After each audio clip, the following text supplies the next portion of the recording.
우리나라는 배신이 디폴트 값이에요. 이 배신의 문화를 바꾸지 않으면 외국인들이 안 돌아옵니다. 외국인들한테는 이게 상식이기 때문이죠. 여러분 화력이 너무 약해요. 이 정도에서 안 바뀝니다. 500령 묵은 봉건 시스템 바꾸는 거예요. 이거 바꾸시려면 훨씬 더 가열차게 여러분의 화력을 공급해 주셔야 합니다. 저도 지금 이것 때문에 위태위태해요. 굉장히 안 좋은 눈으로 저를 많은 사람들이 바라보고 있어요. 저 좀 외로워요. 이 얘기하는 사람들 생각보다 별로 없어요. 여러분 소액주주들이 잘 되고 나라가 잘 되려면 이거 바꾸어야 합니다. 네. 상법 개정이 확정이 되고 나서부터야 본격화. 지금도 랠리 안 하잖아요. 예, 그러니까요. 그것 때문에 여쭤본 거였어요. 전 통과 안 될 것 같은데요. 왜냐하면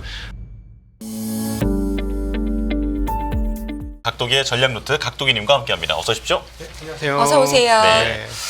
자, 오늘 두 가지 저희가 이제 주제를 가지고 왔는데 하나는 이제 미국 얘기고요. 네. 예, 그리고 또 하나는 드디어 상법 개정안이 국회 본회의를 통과했습니다. 네. 자, 이 두 가지에 대해서 짚어볼 텐데 일단 미국 얘기부터 먼저 해볼게요.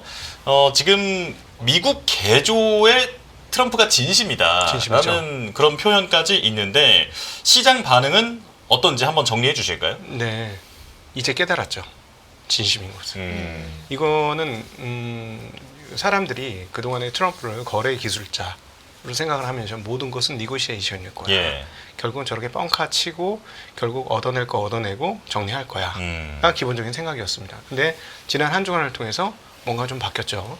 2주 전에 스카페센트 재무장관이 했던 얘기가 대단히 충격적이었습니다. 월스트리트는 그동안 아주 잘해왔고 이제 우리의 관심사는 메인스트리트다라고 했어요. 메인스트리트는 실물 경제입니다. 근데 이게 스카페센트 입에서 나왔다는 게 너무나 충격적인 얘기죠. 왜요?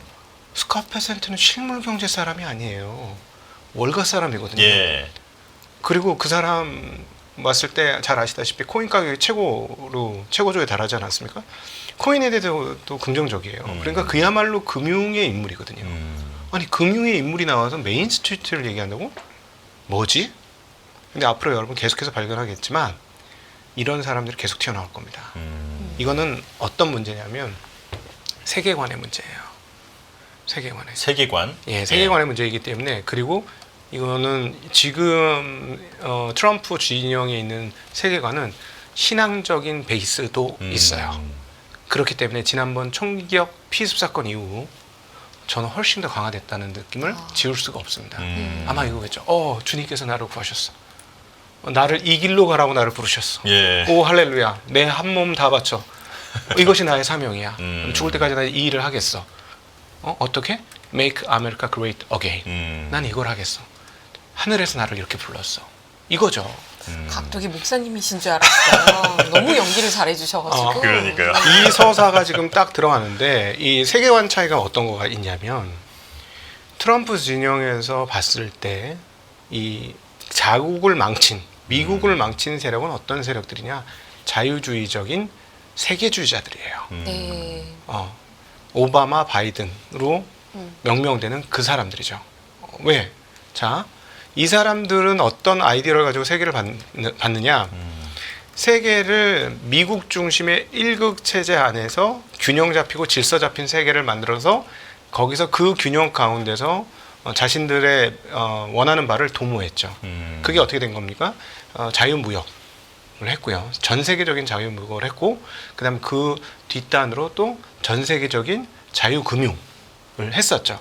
근데 이제 당연히 경제가 발전하면 당연히 자유금융까지로 넘어올 것이라고 생각하고 또 그 자유무역과 금융의 근간이 되는 민주주의를 할 거라고 생각했던 중국이 배신을 때린 거죠. 네. 사실 배신은 아니죠. 자기네가 그냥 그렇게 생각했을 뿐이죠. 원래 중국은 그런 나라였고 그러고 나서 이제 중국을 제어하기 시작했던 거고 다양하게 압박했지만 이 세계적 자유주의자들 입장에서 무역을 포기할 수가 없어요. 이들은 스마일컵으로 대변되는 바로 그 흐름입니다. 설계와 마케팅은 자기네가 하고 힘든 제조는 너희들이 해라. 그래서 우린 너희들한테 물건 사와서 우리 달러를 줄게. 대신에 금융을 열어. 우린 가서 금융에서 다시 갖고 올게. 너희한테 줬던 달러 우리가 다시 갖고 올게. 이런 구조인 거였죠. 네. 근데 이런 구조 속에서 가다 보니 미국 로컬 안에 있는 사람들은 어떻게 되느냐? 가난해졌습니다. 처음에 트럼프 1기 때는 트럼프가 그걸 제대로 읽어서 정말 감각적으로 읽어서 그 사람들을 끄집어내서 자기 편을 만들어서 당선이 됐는데요. 그렇죠. 이번 2기 때는 어떤 느낌 드냐면 그걸 계속 주장하다 보니까 그렇게 되는지 모르겠는데 트럼프 본인도 그게 본인의 믿음이 된 거예요.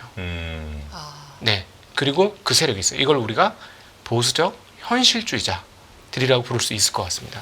그래서 이 사람들 입장에서 뭐냐면 세계에서 미국이 최강 아니야. 그건 옛날 얘기야. 1950년대나 얘기고 지금 미국은 너무나 약해져 있어. 그리고 이렇게 약하게 만든 애들은 바로 너희들이야. 세계주의자들 너희들이야. 그리고 너희들이 한 짓은 너무나 끔찍해. 너희들을 마구잡이로 돈 풀어서 거기에 취하게 만들었어. 그래서 우리가 본질적 체력을 다 잃게 만들었어. 그래서 미국을 껍데기로 전락시킨 게 너희들이야. 그래서 우리는 Make America Great Again. 새로 만들어야 돼. 즉 리빌딩, 리모델링 새로 해야 돼. 이게 지금 트럼프와 트럼프 진영에 있는 사람들의 생각이고 점점 거기에 동조하는 사람들이 많아지는 겁니다. 예. 네. 그러면은 지금까지 멘트들이 사실 굉장히 과격해지고 있잖아요. 네. 시장을 충격을 주고 있고 관세 같은 경우에 이 처음에 당선될 때만 해도 시장에서의 기대는 약간 겁주고 트럼프 네. 스타일이 어느 정도 협상을 하려니라고 네. 생각했는데 보복 관세에는 더 강한 관세로 대응하는 네. 아주 센 어조를 유지하고 있습니다. 네. 그러면 이렇게 협상 없이 강한 네. 기조로 계속 갈 거라고 보십니까? 미국을 고치기 위해서는 그게 필요악이고 그 가는 과정에서의 그 어떤 잠깐의 아픔이다. 그래서 과도기라고 표현한 네, 건가요? 이 아픔을 거쳐야 많이 아플 수 있는데요. 네, 그러니까요. 그거는 너희들이지. 그건 아. 세계주의자. 자, 보세요. 아까 세계주의자들이 일극 중심, 일극 체제의 세계적 자유무역을 만드는 이 시스템에서 누가 돈을 벌었어요? 월가 사람들이 돈을 법니다. 예. 네. 그리고 세계적으로 장사할 수 있는 사람이 돈을 법니다. 근데요, 그 사이에 미국의 일반인들은 어떻게 됐죠? 가난해졌다. 다 아웃소싱 했잖아요. 그렇죠. 탈탈 다 털린 거예요. 예. 그래서 그 사람들 너무너무 힘들게 살고 있는 거죠.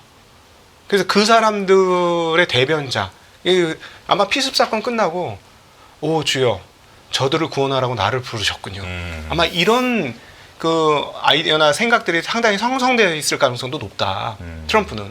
난 여기에 부름을 받았다. 이게 굉장히 강력한 거예요. 그래서 우리가 그동안에는 우리 입장으로 세상을 보잖아요. 우리가. 그러니까 뭐 그냥 이렇게 보니까 저렇게 이렇게 흘러가겠지 했는데 이 사람들 입장에서 보면 너희들은 미국을 망친 원흉들이야. 너희들이 했던 거 다 뜯어 고쳐서 새롭게 바꿔야 돼. 굉장히 강경할 수밖에 없죠. 완전히 망쳐놨으니까. 그러니까 이거 새로 집을 대청소를 시작을 해야 되는데 그렇게 되면 어떻게 돼요? 모든 거 다 끄집어내야 되잖아. 한번. 그럼 집이 한번 엉망이 될 수 있어요. 대청소 될 때까지. 근데 그들이 원하는 바가 됐을 때 과연 그게 성공적인 미래일지는 그건 여전히 의문이에요. 예. 그럼에도 불구하고 그들은 그렇게 가야 된다고 생각하는 거야. 1950년대, 60년대 정말 미국이 슈퍼파워였던 그런 당시로 넘어가야 한다는 것이고 그거는 세계적 자유주의자들이 부르짖는 일국 중심의 자유무역 체제의 그런 흐름이 아니라 일단 미국의 체력을 키워야 된다. 우리는 너무 지금 부족하다. 너무 모자라다. 그리고 중국이라는 강력한 적이 나와서 우리 자리를 다 뺏을 수 있다. 그러면 우리는 영원히 돌아갈 수 있는 다리가 끊길 수도 있다. 이런 위기감이 있는 거죠. 예. 그런데 저는 이게 그 말씀해주신 대로 트럼프가 진심이라 하더라도 이게 호락호락 할 것인가 좀 이것도 좀 궁금해요. 왜냐하면 유럽도 이제는 EU 차원에서 보복 관세로 대응하겠다라고까지 나오지 않았습니까? 네. 또 캐나다에다가는 뭐 50%로 올리겠다 했다가 네. 그쪽에서 전기 관련해서 예, 그 관세를 넣겠다 그렇게 하니까 약간 협상을 한 분위기로 넘어가고 네. 잘 될까요 이게? 그거는 진짜 모르죠.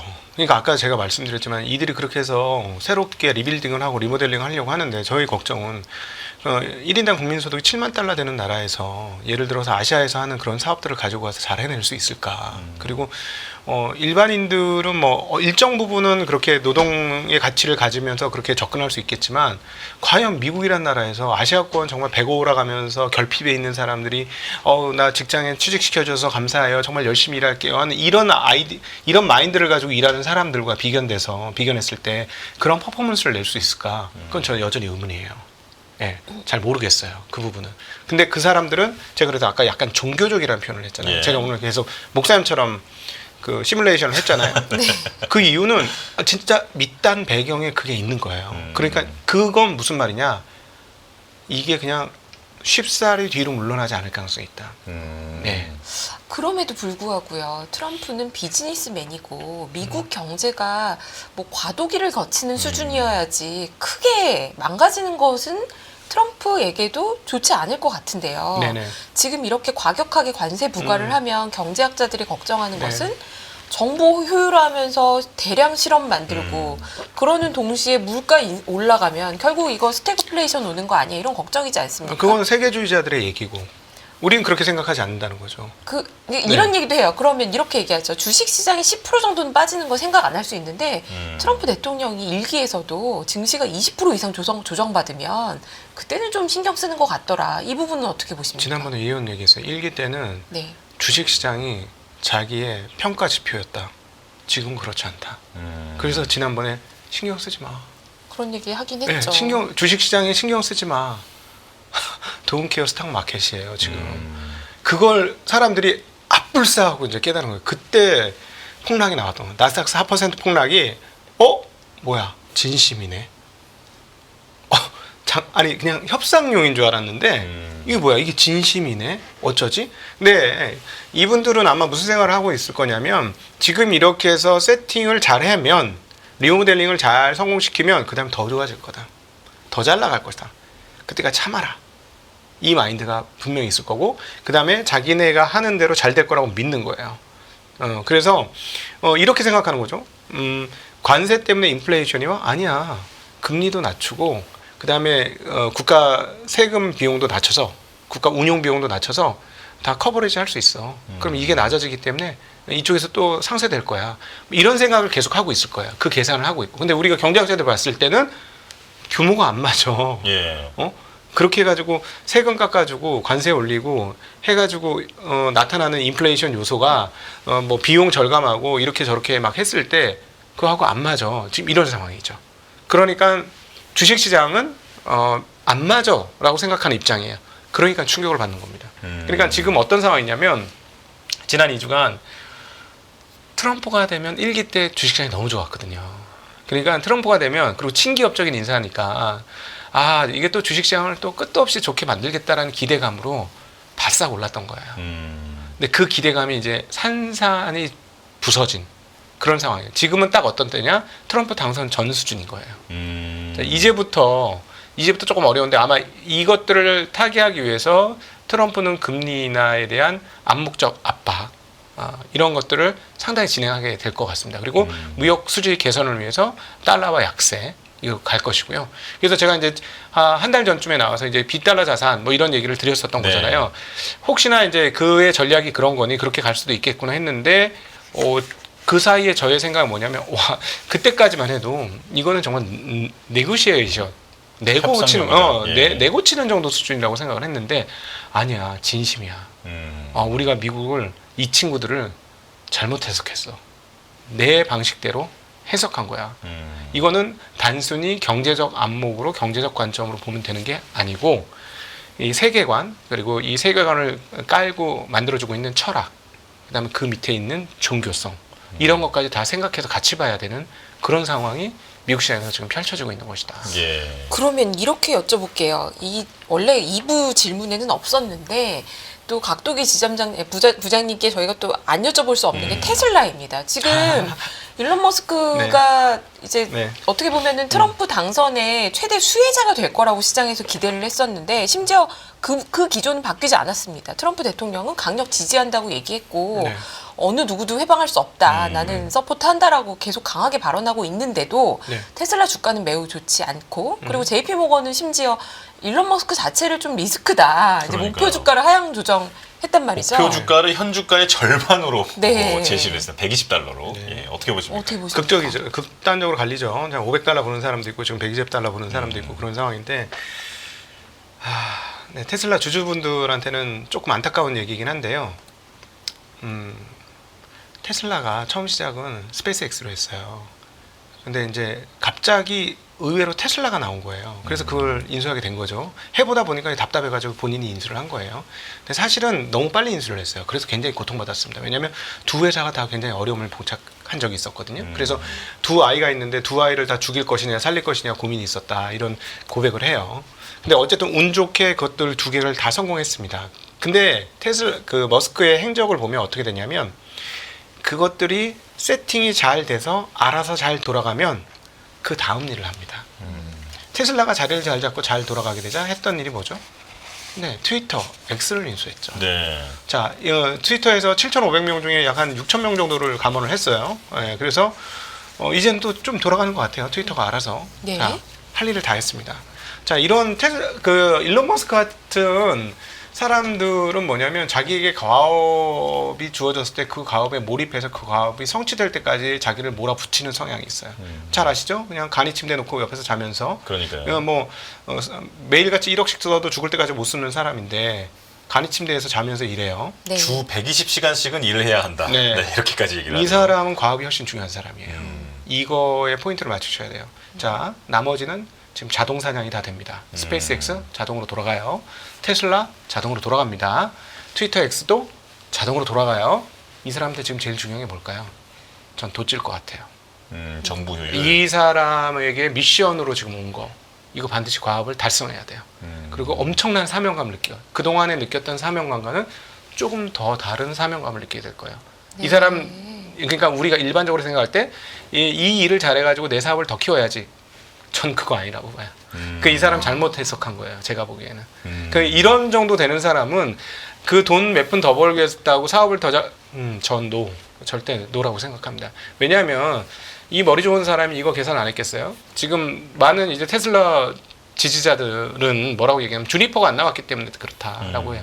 뭐 그럴 수 있습니다. 그래서 정확한 데이터는 4월 말에 확인할 수 있을 거예요. 주니퍼가 3월에 나오니까 지금 저도 이거는 무시해야 된다고 생각해요. 유럽에서 절반밖에 안 팔렸고 미국에서도 안 팔리고 그런 것들은. 네. 그런데 저는 4월 달 말 기준으로 캘리포니아에서의 테슬라 판매량과 유럽 지역에서의 테슬라 판매량은 너무나 중요할 거라고 봐요. 네. 만약에 거기서 신차, 상당히 상품성이 좋은 신차를 냈음에도 불구하고 전년도 대비 판매가 증가하지 못한다면 네.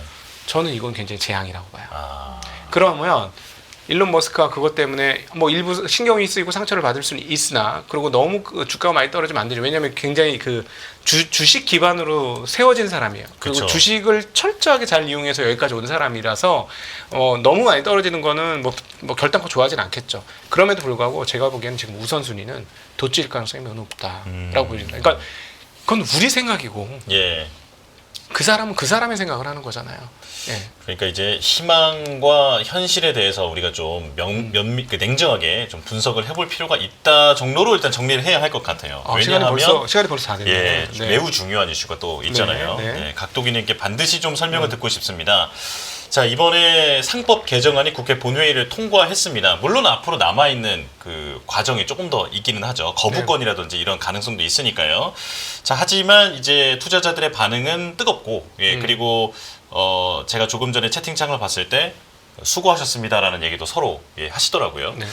자, 그런데 이 상법 개정안 내용은 충실하게 지금 반영이 됐다고 보시는지 이게 좀 궁금하거든요. 내용이 충실하지 않더라도 이건 헌법적인 개념이에요. 상업의 헌법이기 때문에 그렇기 때문에 통과만 돼도 엄청난 일입니다. 그 다음에 중간에 뭐 약간씩 바꾸고 그래도 상관없어요. 그리고 이복현 금감원장이 오늘 했던 얘기가 배임 관련해서 이것들은 좀 감해야 한다. 그래서 뭐라고 표현했냐면 그 부분들에 조금 불만이었던 것 같아요. 그래서 완전치는 않지만 그럼에도 불구하고 상법 개정하는 건 내 소신이고 거기에 직을 걸겠다라고 얘기를 했습니다. 예. 근데 요거에는 사연이 좀 있어요. 뭐냐면은 삼성물산 그 2심 소송 주체자가 이복현 금감원장입니다. 그렇죠. 예. 근데 이복현 금감원장의 핵심 아이디어는 뭐였냐면 기존의 상법, 그러니까 이사의 회사 충실 의무 이것만 가지고도 주주 충실을 충분히 뽑아낼 수 있기 때문에 소송을 이길 수 있다고 봤던 것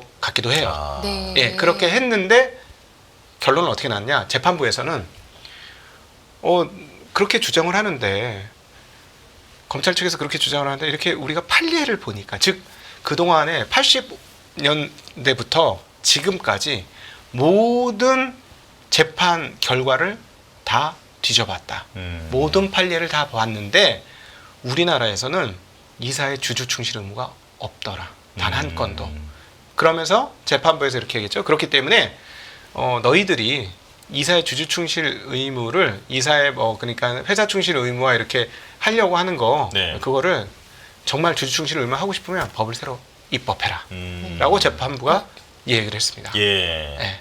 근데 그 당사자가 이복현 금관 원장님이세요. 그렇기 때문에 그렇게 이제 주장을 했던 거고, 제가 약 한 6, 7년 전쯤에 필리핀의 보라카이라는 그 휴양지를 한번 간 휴양지요. 적이 있어요. 네. 세계 무슨 3대 해변 뭐 이래가지고. 아름답다고 하더라고요. 네. 저는 못 가봤는데. 네. 아름다워요. 네. 아름다운데 거기서 제가 놀라운 장면 하나를 발견합니다. 해변 끝에서부터 끝까지 계속 걸었어요. 예. 아마 1시간 정도 걸을 수 있는데, 근데 해변 옆에 보면 이렇게 약간 나무들이, 야자수 나무들이 막 있지 않습니까? 우리나라는 소나무가 있고, 네. 근데 거기에 철조망으로 그 숲 안에 못 들어가는 지역이 꽤 있더라고요. 꽤나 길게 몇백 미터 가까이. 네. 예. 근데 거기에 뭐 별장 같은 것도 지어주고 그래요. 아, 그래서 너무 좋아 보이는 거야. 저긴 뭐지? 예. 식당인가? 가서 밥이나 사 먹어볼까? 들어가려고 딱 했는데 철조망이 있더라고. 예. 그래서 근데 뭐가 달려 있어요. 뭐라고 달려 있나? 여기는 사유지니까 들어오지 마세요. 네. 네. 필리핀은 왜 이렇게 발전을 못했나? 제가 그때 깨달았습니다. 이 나라는 몇몇 가문이 나라를 좌지우지하고 부를 다 가지고 있구나. 이런 공공성의 해변조차도 소수 몇 명이 자기의 사유물로 가질 수 있는 나라구나. 이래서 발전이 안 되는구나. 저는 이번에 상법 개정이 안 되면 한국이 그렇게 된다고 봅니다. 예, 이건 한국은 지금 봉건 사회예요. 다른 데는 다 선진적으로 바뀌었어요. 다른 데는 보면 다 선진국인데, 근데 금융 사이드에는 봉건주의가 있는 거예요. 이거 안 바꾸면 우리나라 선진국 절대 못 갑니다. 가장 중요한 단추예요. 예, 우리는 뭐 시스템도 되고 문화도 되고 도덕도 되고 다 되는데, 도덕은 좀 안 되죠. 사기를 많이 치니까. 근데 이게 안 되면 선진국 될 수가 없어요. 근데 최근에 엘모 회사의 구모 회장님께서 하신 말씀이 회자가 됐지 않습니까? 예. 내가 분할 쪼개기 상장을 해가지고 회사를 상장해서 돈 좀 끌어당겨갖고 사업 좀 해보려고 그러는데 왜 이렇게 말들이 많어? 난 이해가 안 돼 도대체. 아니 싫으면 팔든가 뭐 하는 짓들이야? 이런 톤으로 얘기를 하셨어요. 예. 이게 바로 봉건주의적 사고죠. 돈을 땡길 때는 공공성이 있어요. 그럼 돈을 땡기고 나서는 내 재산이에요. 사적 재산. 그리고 내가 알아서 할 수 있는 내 왕국이에요. 너희들은 싫으면 팔아. 대신에 돈은 좀 내놔. 대신에 싫으면 팔아. 돈은 내놔. 이게 지금 한국의 현실인 거예요. 이거 안 바뀌면 우리나라 선진국 못 갑니다. 예. 그리고 젊은이들 못 가요. 제2의 일본 대로. 일본도 봉건주의 사회예요. 번 체제가 이렇게 돼 있잖아요. 번이 딱 잡았고 89년도 그렇게 잘 나갈 때도 일본의 대형 기업들 최고로 잘 나가는 세계적 기업들 대부분 은행이에요. 은행 밑에 다 지배당하는 회사들이고 그게 다 봉건적 시스템에서 나온 거예요. 그래서 결국 여기까지 간 거예요. 근데 지금 거기 일본조차도 바뀌려고 하지 않습니까? 외국인들의 약간 행동주의 펀드까지 받아들이면서 바꾸려고 했고 중국은 이미 그렇게 되고 있어요. 미국은 당연히 말할 것도 없고. 예. 근데 우리만 지금 이러고 있는 거거든요. 이러면 우리나라 선진국 못 갑니다. 그래서 정말 간절한 마음으로 여러분 화력이 너무 약해요. 이 정도에서 안 바뀝니다.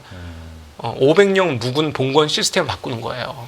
예. 이거 바꾸시려면 훨씬 더 가열차게 여러분의 화력을 공급해 주셔야 합니다. 저도 지금 이것 때문에 위태위태해요. 예. 굉장히 안 좋은 눈으로 저를 많은 사람들이 바라보고 있어요. 예. 그리고 인터뷰도 하지 말라 그래요. 저한테. 그렇습니까? 예. 너무 위험하다고 보는 거예요. 근데 저 연합인포맥스는 공정방송이고 공영방송이고 그리고 제가 여기서는 계속 얘기했기 때문에 이 얘기를 하는 건데요. 근데 이게 사실 그렇게 쉽지 않습니다. 저 좀 외로워요. 이 얘기하는 사람들 생각보다 별로 없어요. 금투세에서 얘기했던 사람 100명이면 이거 얘기하는 사람은 대여섯 명밖에 안 되는 것 같아요. 근데 여러분 소액주주들이 잘 되고 나라가 잘 되려면 이거 바꾸어야 합니다. 예. 네. 이번에 지금 국회 본회의를 통과한 이 내용이 좀 정리가 되어 있는 그래픽이 있는데 좀 화면에 좀 띄워주시면 함께 보면서 얘기를 좀 나눠보겠습니다. 자, 각도기님께서도 지금 하나씩 한번 네. 보시면 좋을 것 같은데 네. 지난해 12월 5일 방송에 나오셨을 때 지금 이제 보시는 것처럼 주주에 대한 이사의 충실 의무 명문화를 필두로 하는 여러 가지 내용이 이제 꼭 필요하고 그 부분이 통과가 되면 외국인이 돌아온다. 싼 주식부터 사모을 것으로 본다라고 네. 말씀을 해주셨었어요. 예, 당연하죠. 네, 지금도 같은 생각이십니까? 당연하죠. 이건 투자의 절반이에요. 자, 다시 한번 얘기할게요. 친구들 몇 명이 모여 있어요. 근데 어떤 애는 뭐 예술을 잘하고 어떤 애는 체육을 잘해요. 걔는 그쪽으로 가면 돼요. 근데 어떤 애는 사업 마인드가 너무 좋아. 그래서 친구들끼리 돈을 모아서 얘한테 돈을 맡긴 거예요. 야, 네가 우리보다 돈을 제일 잘 키울 수 있겠다. 너가 사업 마인드가 좋으니까. 돈을 모아줬어요. 사업을 정말 잘했어요. 다행히도 망치지 않고 망하지 않고. 근데 그 돈을 엄청 벌었어요. 그래서 엄청 기대에 차 있어요. 친구들이. 야, 드디어 제 덕분에 내 인생이 풀렸다. 내 노후가 풀렸다. 그랬더니 갑자기 걔가 아들을 자기 회사에 취직시켜요. 그러더니 아들한테 자회사를 하나 만들어줘요. 그리고 거기에다 이익을 몰아줘요. 그리고 나중에는 주식 가치를 동등하게 만든 다음에 동등 합병을 해요. 그럼 친구들한테는 배당도 잘 안 줘. 아, 조금 기다려. 우리 회사 너무 힘들어. 아, 조금 기다려. 회사 좀 키워야 돼. 아, 조금만 기다려. 아, 나중에 좋아지면 다 알아서 해줄게. 싫으면 그냥 그 값에 팔든가, 산 가격에 팔든가, 돈 원가에 팔든가, 뭐 이런 개념인 거잖아요, 지금. 한국이 지금 딱 이런 상황이거든요. 진짜로. 저도 여러 번 당해서 등에 칼이 여러 개 꼽히다 보니까 이게 이제 현장감 있게 저희 체험한 거예요. 그래서 예. 이렇게 말씀드리는 거예요. 이거 다 제 체험입니다. 대주주가 싹 변해가는 모습이 보여요. 처음에는 되게 주주 친화적인 것처럼 얘기합니다. 근데 어느 때가 딱 지나잖아요. 자기 거 챙기기 시작해요. 이건 안 되는 거예요. 이건 아까 친구가 배신하는 거나 똑같습니다. 우리나라는 배신이 디폴트 값이에요. 이 배신의 문화를 바꾸지 않으면 외국인들이 안 돌아옵니다. 외국인들한테는 이게 상식이기 때문이죠. 당연히 외국인들 여기 자주 나오는 우리 김준송 전 리만브로스 대표께서 네. 외국인 친구가 갑자기 전화를 했대요. 깜짝 놀라서. LG 에너지 솔루션이 왜 저렇게 되는 거야? 왜 저건 말도 안 거야? 되잖아. 예. 저거 범법행위잖아. 이렇게 물어보니까 아니야. 김준성 대표께서 아니야. 우리나라에선 그게 가능해. 법적으로 괜찮아. 그러니까 외국인 친구 하는 말 그걸 된다고 하냐? 네. 우리나라는 된다고 합니다. 그리고 그것뿐만 아니라 법이 없어요. 법이 없습니다. 금연 표시를 달아야 금연이 시작됩니다. 우리는 금연 표시가 안 돼 있기 때문에 식당에서 밥 먹으면서 담배 피는 문화예요. 그리고 서비스가 굉장히 나쁜 백화점이에요. 최악의 백화점이에요. 우리나라 다른 데는 다 선진국인데 여기만 후진국이에요. 바꿔야 합니다. 예. 조금 전에 말씀해주신 내용대로 우리 이제 공정한 방송이니까 저도 그래도 반론은 한 가지는 그럼요. 게 네, 당연히 좋죠, 이제 제가 좋죠. 예, 제시를 해드려야 될 것 같아요. 그러니까 이제 사실 이 상법 개정에 대해서 그동안 기업 측에서 반대했던 논리로는 회사의 이익을 지금 챙기는 것처럼 보이더라도 이게 향후 회사의 성장에 매우 중요한 결정일 수 있기 때문에 조금 더 먼 미래를 바라보고 하는 결정이 실제로 회사에 좋을 수도 있는데 지금 이 법이 만약에 개정이 되면 소송에 걸리면서 중요한 결정을 못 할 수 있다. 요즘 AI 이거 얼마나 중요하냐 이렇게 얘기하고 있잖아요. 경영 잘하는 경영자를 주주들이 박수 쳐주고 밀어주죠. 그동안 우린 그렇게 했습니다. 삼성이 외국인 투자자 그때는 우리가 몰라서 그렇긴 했지만 칼 아이칸이라든가 행동주의 펀드들 들어왔을 때 그때 삼성이 소송 걸렸을 때 삼성 편 다 들어줬어요. 우리는 그런 전력이 있는 사람들이에요. 이미 다 경영자들의 편을 들어주고 평생 자본시장 평생을 그렇게 살아왔던 사람들입니다. 네. 근데 이제는 알았어요. 속았구나. 또 속이려고? 그리고 법정 비용, 소송 비용 지금 시행령법만 바꾸자고 그래요. 자본시장법. 그거 바꾸면 네. 저는 법정 비용, 법무 비용은 더 들어간다고 봅니다. 왜냐하면 자본시장 시행령을 피해서 사이로 빠져나갈 구멍을 또 찾아야 되잖아요. 법 전문가들, 법도리들을 불러가지고 그 방법을 캐내야 될 거 아니에요.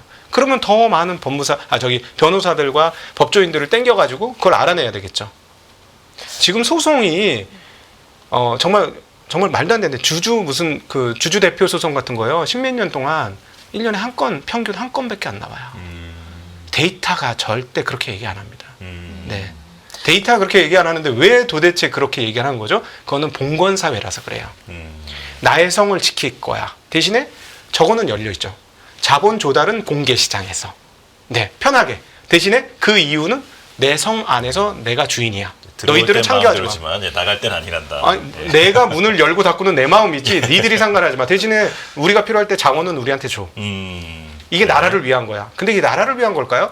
대부분 망하는 나라들은 소수의 사람들이 이익을 독점할 때 그 나라가 망합니다. 왜냐하면 다수의 사람들이 쟤만 제 거 챙기네? 이러면 동의하지 않기 시작하거든요.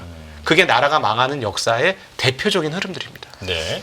요거 하나 여쭤보고 싶어요. 주주에 대한 이사의 충실 의무 명문화 이 부분에 대해서 이제 기업들이 반대가 있었던 건데 요게 그러면 미국이나 유럽이나 주요 국가들은 다 명문화가 되어 있나요? 안 돼 있죠. 근데 그럼 안 하잖아요. 판례가 있잖아요. 판례가 수많은 판례들이 있어요. 우리나라는 네. 85년도부터 지금까지 단 한 건의 판례도 이사의 주주 충실 의무를 그 결정해준 인용해준 판례가 없어요. 네. 그래서 이번에 오죽했으면 법원에서 니네들이 그거 하고 싶으면 내가 너희들 말 듣고 일리가 있어서 다 찾아봤는데 한 번도 그런 역사가 없어. 우리나라는 이 역사가 없는데 나 혼자 어떻게 그런 다른 판정을 할 수 있어. 그러니까 그런 판정을 받고 싶으면 법을 새로 만들어라고 법원에서 얘기했기 때문에 예. 법원에서 그렇게 얘기한 거예요. 법을 새로 만들라고. 그러니까 이제 네. 법 조항의 그 해석을 그 이제 정말 그 조항 내에 있는 해석만 수십 년 동안 해왔기 때문에 이제는 그럼요. 어떤 변화가 굳어졌죠. 필요하다라는 메시지까지 나왔다. 네. 제 말씀해 주셨는데 그렇다면 또 지난번 방송에서 그 금투세와는 차원이 다른 시장 분위기가 열릴 것이다라고도 얘기를 하셨거든요. 네. 이게 앞으로 이 상법 개정안의 효과가 네. 언제쯤 나타날 거라고 보십니까? 장기적으로는 나타나는데 일단 외국인들은 뭐야 경기 룰이 우리하고 똑같아졌네. 그럼 경기 좀 할까? 이 생각을 할 겁니다. 아마 외국인들이 먼저 들어오면서 가격을 좀 올려놓을 거고요. 그래서 뭐 기본적으로 저는 PBR 1배는 아주 빠른 시간 안에 되는데 올해 연말 기준으로 PBR 1배라는 게 거의 3천 근처에 붙습니다. PBR 1배는 그냥 가는 거고요. 그냥 디폴트. 네. 그리고 그 다음에는 PBR 1배 이하를 잘 보기 힘드는 상황이 올 거예요. 아주 나쁠 때만 깨질 거예요. PBR 1배가. 그리고 외국 같은 경우에 그 PBR 1배가 바닥이면 고점은 어디겠어요? PBR 2배는 돼야죠. 고점은. 예. 저는 지금 우리나라는 역사상 고점 PBR 1.4배예요. 아, 그게 고점입니까? 예, 이거 당연히 올라간다고 봅니다. 그래서 제가 방송에서 허튼 소리로 5천 정도 가요 하는 거 그냥 허튼 소리가 아니고요. 보수적인 관점에서예요.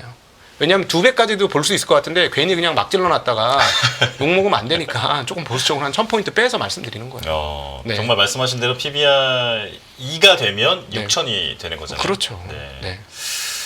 그렇군요. 그런데 이제 그렇다면 이 상법 개정안의 그 효과라고 하는 게 기대 심리 같은 게 지금 우리 증시 지금 현 시점에는 어느 정도 반영이 되어 있다고 보십니까? 아니면 앞으로 계속 들어와야 된다고 보십니까? 전혀 반영이 안 돼 있죠. 왜냐하면 외국인들도 여러 번 속았어요. 작년도 1월 1일 날 대통령께서 거래소 가셔가지고 법을 개정하겠습니다 이렇게 했어요. 그리고 그 금감 원장님도 해외 로드쇼 나가가지고 우리 법 바꾸겠다 그러고 얘기했어요. 그리고 자기 소신, 지금도 자기 소신이라고 말씀하시잖아요. 그렇게 얘기했어요. 그러니까 외국인 투자가 그래 정말 이러고 막 열심히 샀단 말이죠. 그런데 밸류업도 기업 자율로 바뀌고 그다음에 기업들 만나고 오더니 입장이 싹 바뀌는 거예요. 사람들이. 부총리도 싹 말이 바뀌기 시작하는 거죠. 아이고 얘네 또 이러네. 그럼 그렇지. 이거예요. 그래서 이번에는 상법 개정이 확정이 되고 나서부터야 본격화 랠리가 시작될 거고 아니면 상법 개정이 확정적이 될 때 랠리 할 겁니다. 지금도 랠리 안 하잖아요. 예, 그러니까요. 당연- 그것 때문에 여쭤본 거였어요. 전 통과 안 될 것 같은데요. 네. 그렇습니까? 예, 본회의만 통과될지 통과 안 될 것 같아요. 개인적으로 제가. 왜냐하면 오늘 뭐 반대가 많이 나왔기 때문에 예. 좀 어려울 것 같긴 합니다. 네. 그렇다면 이제 그게 현 시점에서 어쨌든 권한 대행에게 달려 있는 상황인데 네. 그 부분이 통과가 된다면 그때 이제 시장이 확실한 시그널로 받아들이고 그럼요. 그때부터 랠리가 시작될 수 있다. 네. 자, 여기까지 이렇게 정리를 해볼 수 있을 것 같은데요. 그렇다면 이제 우리가 계속 좋은 방향 쪽으로 생각을 하고 있지 않습니까? 싼 주식부터 외국인들이 사 모을 것이다 말씀하셨는데 어느 쪽부터 들어올까요? 일단 지주회사 보셔야 될 것 같고요. 지주회사. 예, 그다음에 예. 자산 대비 저평가 기업. 그다음에 현금 보유 많은데 저평가 기업. 우리나라 많잖아요. 그리고 또 자회사 가치 대비 본 지주사의 가치가 현저하게 낮은 기업. 그런 기업들 잘 보셔야 되겠고, 네, 현금 많고 배당 잘 주는 기업, 배당 여력이 많은 기업들이죠. 그건 이제 배당 쪽쪽 다 빨아가겠죠. 바로 들어와서 그 돈 뭐 하세요? 이렇게 되겠죠. 그 주주를 위해서 쓰시든가 회사 발전을 위해 쓰시든가 그냥 안고 있지 마세요. 이렇게 되지 않겠어요? 아니 은행 이자율이 3%인데 그거 왜 깔고 앉아서 뭐 하시는 거예요? 할 말이 없잖아요. 그런 할 말 없는 기업들이 가장 첫 번째 타겟이 될 겁니다. 네. 근데 이게 개인 주주들한테 소액 주주들한테 좋은 거예요. 나라를 위해서도 좋은 거고 이게 봉건적 그 대지주들한테 안 좋은 거지. 네. 예, 우리나라 여전히 이 경제는 봉건제예요. 제가 이 상법 개정 얘기를 하면서 계속 곰곰이 생각해 보니까 아, 나도 몰랐는데 나는 우리나라가 자유민주주의에서 살고 있는 줄 알았는데 경제는 봉건주의 시스템에서 우리가 살고 있었구나. 아, 난 몰랐구나. 그러니까 우리는 호구였구나. 진짜 제가 호구 대표로서 말씀드리는 거예요. 호구 삶을 20년 살다가 깨달은 거야. 아, 나 이제 더 이상 호구 살기 싫어. 같이 호구 살지 말자 제발. 미국은 저렇게 선진국 가보니 외국 물을 먹어보니 아, 원래 이런 거였는데 네덜란드에서 처음으로 주식회사 시작할 때 배를 만들 때 배 전단을 만들어야 되는데 그 돈이 너무 많이 드니까 혼자서 감당을 못하니까 사람들이 십시일반에서 시작한 거잖아요. 네. 근데 만약에 거기서 인도 가서 뭐 후추나 이런 거 잘 싣고 가서 뭐 100배씩 팔았단 말이야. 돈 남겼어. 안 돌려줬어. 어떻게 됐을까요? 선원들하고 그 사람 다 죽었을 거예요. 그 당시에. 예. 네, 만약에 그 사람들이 그 꿀떡하고 먹고 아무것도 안 줬으면. 네, 그렇지 않을까요? 이제 살아남을 그게 수 있었을까? 기본적인 원리다. 네. 그렇죠. 그렇게 논리고. 시작된 게 우리나라는 자본주의가 아니에요. 봉건주의예요. 자본주의를 좀 회복하자. 제가 좀 되게 보수주의자처럼 보일 수 있겠지만 자본주의를 좀 회복하자. 이게 철학적으로 보면 왜 지금부터 중요하냐면 공정 시스템을 갖고 있는 데 있어서 돈처럼 공정 시스템을 갖고 오기 좋은 시스템이 없어요. 왜냐하면 돈은 인정, 사정 볼 거 없거든. 비인간적이거든. 대신에 돈은 숫자가 정확하면 오케이예요. 예. 그래서 오히려 저는 몰인정한 사회가 되더라도 좀 공정한 사회 만들자. 저 좀 이게 아주 야박하게 여러분 들릴지 모르겠지만 자본의 시대를 좀 만들어 보자. 저도 사실은 인간적인 사회가 좋은 줄 알았어요. 예. 근데 그게 아니더라는 거예요. 차라리 좀 비인간적이더라도 돈 중심의 사회를 한번 만들어 보자. 돈이 기준이 되는 그런 사회를 만들어 보자. 지금은 돈이 기준이 아닌 사회다. 네. 자, 이 답답한 마음을 또 토로를 해주셨는데 마지막 질문으로 좀 짧게 하나만 좀 드릴게요. 그렇다면 그러니까 지금 우리가 계속 희망 회로를 돌리고 있는 상황이니까 만약에 상법 개정안이 통과가 되고 적용이 되기 시작하고 그렇게 되면 국장이 좋아질 거다. 그런 서학개미도 돌아올 때가 되는 겁니까? 서학개미들은 아마 한 3,300포인트쯤 해야 돌아오지 않을까요? 아, 그건 어쩔 수 3,300 없어요. 정도. 예, 왜냐하면 그거는 일반적인 대중심리에 이끌려서 가신 분들은 대중심리에 이끌려서 올 수밖에 없습니다. 제가 너무 이렇게 각박하게 얘기해서 정말 죄송한데 원래 이 주식하는 사람 전부 MBTI T예요. 강티에 강티. 어쩔 수 없어. F도 예. 많으실 것 같긴 한데. F 사람 못 나왔습니다. 여기 살아났죠. 그렇습니까? 예, F를 T로 바꾸지 않으면 주식시장에 성공하기 매우 힘들어요. 네. 알겠습니다. 자, 여기까지 말씀 나누겠습니다. 각도기의 전략노트 각도기님과 함께했습니다. 고맙습니다. 네, 감사합니다. 감사합니다.